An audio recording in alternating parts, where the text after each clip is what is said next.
Magandang hapon! Kumusta po? Narito po ulit ang update natin para sa lagay ng ating panahon.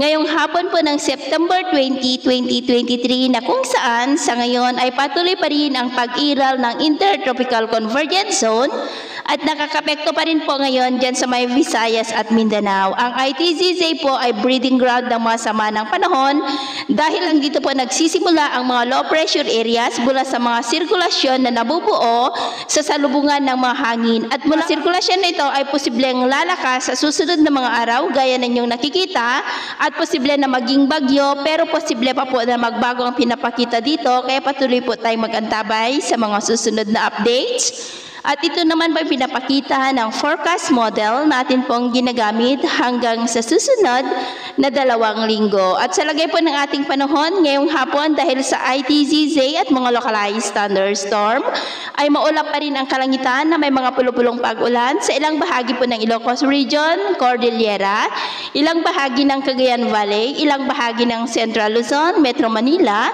ilang bahagi ng Calabarzon, Mimaropa, Bicol Region, Panay Island, Negros, Cebu, Bohol, Leyte, Samar Provinces, Zamboanga Peninsula, Northern Mindanao, Caraga, Davao Region at Sorsogon na posible po na magtuloy-tuloy ang mga isolated rains na yan hanggang mamayang gabi kaya mag-ingat po tayo sa mga banta ng mga pagbaha at pagguho ng lupa.